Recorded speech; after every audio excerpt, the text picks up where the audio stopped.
Say hello. Hey guys, Junior here. So we got our pig back, Carl, from the processor, and we're about to make some bacon for y'all. Not really, not for y'all. Well, I'm going to show you how we do it. This is our first time doing it. Why I said not for y'all. Positive news is, again, or great news for us. Our kitchen is coming together. Like, I'm going to show you cabinets. Nice cabinets, huh? We didn't have none of those. They did not exist before. You're right. We didn't tear them down. It's not there. They were not there. So the bottoms are not finished because we're waiting on a custom size. Because, as you guys can see, I'm just going to throw this out there for us men that don't care about, well, some of us men that don't care about aesthetics or how things look or whatnot. But point is, that stove does not line up to the cabinet or the window. And that would drive my wife insane. I don't care, personally. Because instead of standing in the middle, all I got to do is just stand a little bit this way. And I can see perfectly out. But again, that's just me. I don't care. Anyway, here's our kitchen. It's coming together. And I've got a video on that, but I haven't finished it because we still don't have that one piece. So Mama's happy with her cabinet. she's always happy when I do good things for her. Okay, guys. So back to this video. This is store-bought. It's one of those guys, and this is 4 pounds. 4 pounds, 26 ounces. This is Catalina Acres. And this one is $5.98.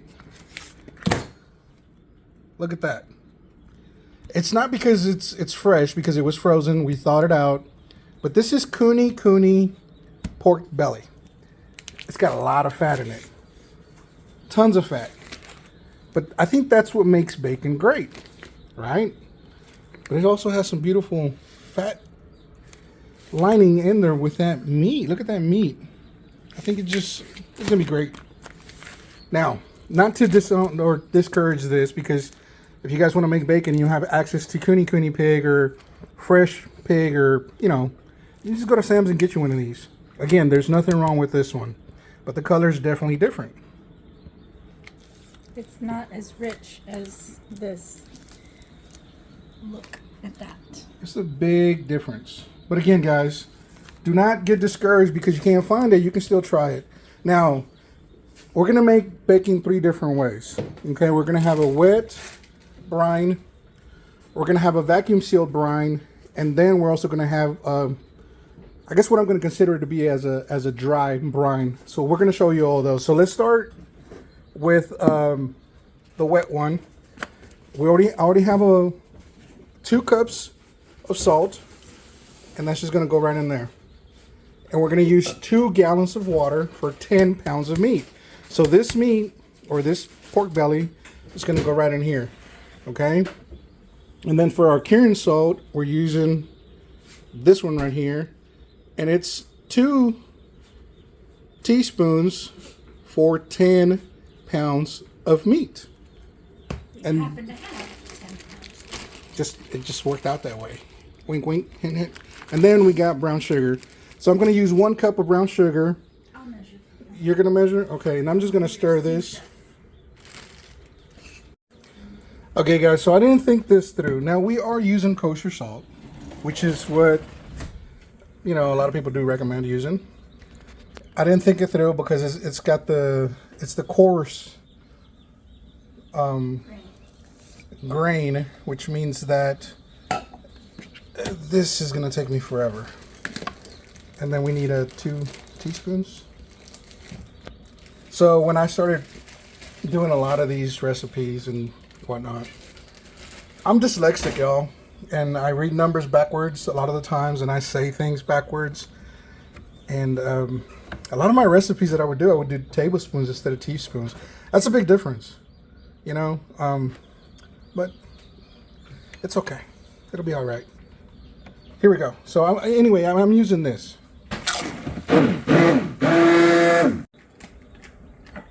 That looks kind of yummy. You want to taste it? No? All right, now we're gonna put the curing salt in there. How much? I don't know. 2 teaspoons. 2 teaspoons? Wait. That's tablespoons. You see, I'm not the only one that makes mistakes, y'all. Was it supposed to be teaspoons or tablespoons? What does it say? Teaspoons. I may have. I totally use tablespoons. You just go with it? Yeah? All right, we're going to go with it, y'all.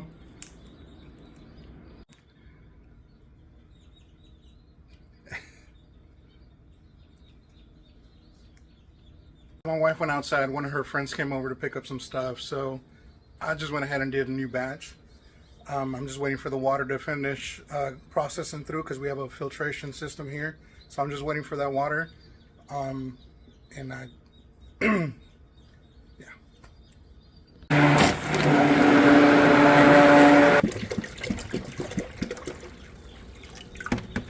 There it is, guys. Back to where we started. So again, 2 gallons of water,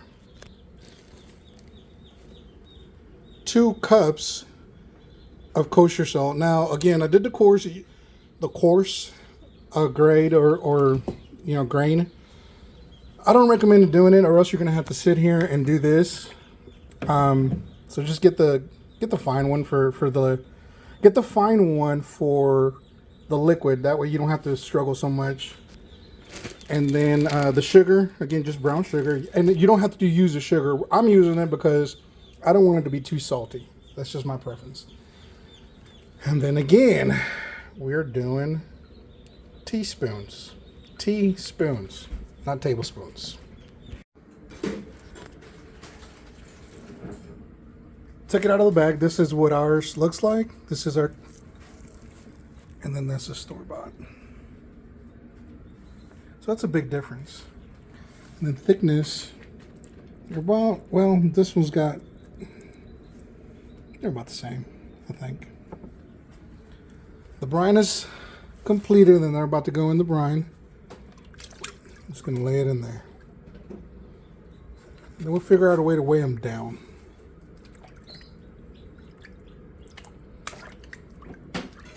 I have jars. Yeah, jars. You want to help out again? Sure. Well, this needs to go outside anyway. Like this? Yeah, to the refrigerator outside. There it is. On to the next one. And this one's going to be vacuum sealed one, and then just a dry, cured. I'm not a fan of this cut right here because look, super thin. So we're going to have to figure that out, but it'll be all right. But this one though, this beautiful slab right here. Beautiful slab. So for the vacuum seal, we're just gonna salt it, put a little bit of, maybe you could do pepper and brown sugar. And then we're gonna vacuum seal this one. Actually, no, I'm gonna vacuum seal this one. If it comes out good, then we'll probably do it again. But I want to use a nice cut for just a natural rub. Not rub, but, dry. I want to use this one for the dry. I'm going to vacuum seal this one. So I don't have a true measurement for what I'm doing here. I'm just putting salt and sugar. And I'm going to coat it. I'm going to coat it on one side, and then I'm going to turn around, coat it on the other side, and then we're just going to throw it in a vacuum sealer. That's it. Now, as I'm doing this, I'm going to pat it down. Kind of like when you're rubbing a brisket down after you season it. And the only reason why I'm using... Now, let me tell you why. We're going to use this grind of salt, or this grain of salt, because if you use the real fine one, it'll be overly salted. So I'm going to pat this down, and we're just throwing a little bit of sugar on there so it's not so salty. Now, me personally, I'm not a huge fan of saltiness. My wife, on the other hand, that's her thing. so she won't mind. So I'm just gonna keep patting it down, cover it up, and then this will get vacuum sealed. And this is the store-bought, y'all. So it's not bad. Now again, do the math. And by do the math, I mean these things cost $16, $17, $18 for 4 pounds. You could totally get 4 pounds of bacon packages, or a pound each, for that amount at your, you know, big box stores.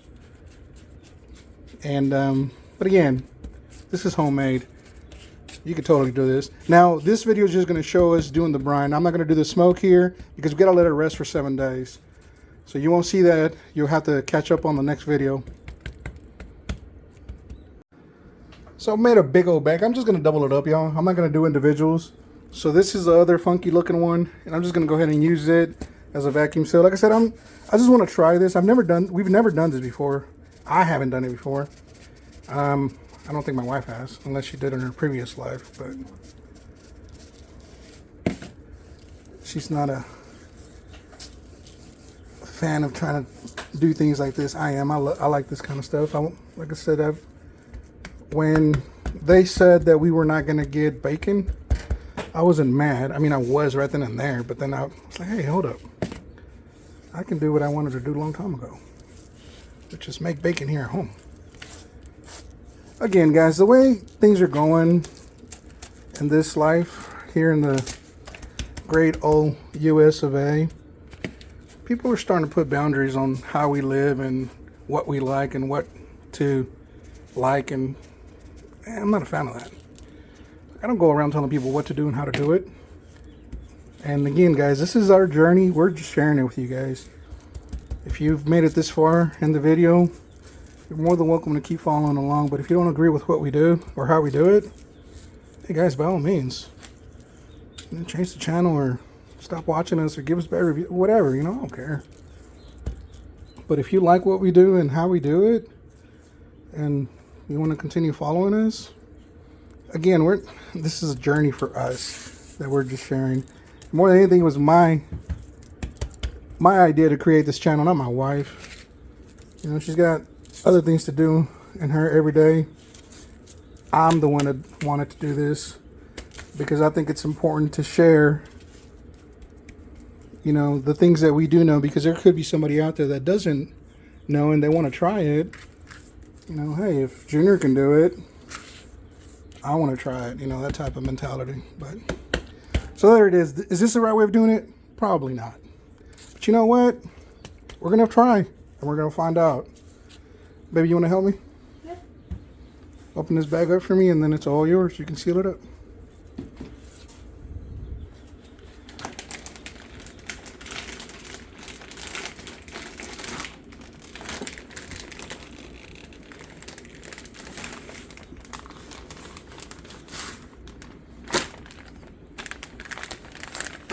You want to stick your hand in there and straighten it out? Yep, let me stick my hand in there and straighten it out.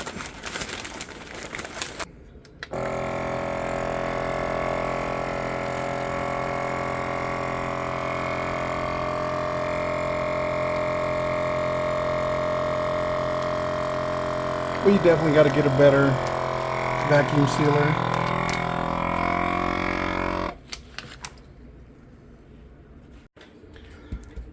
Last one, guys. Last one. So again, I'm just salting up and massaging this in there as best as I can. I'm not trying to overdo it, not trying to overwork it.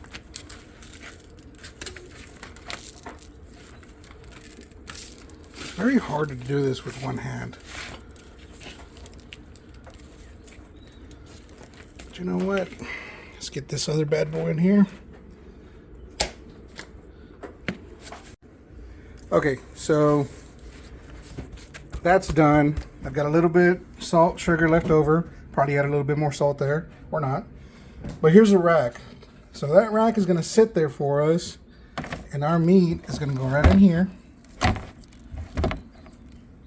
Just like that. And then this one is gonna go just like that.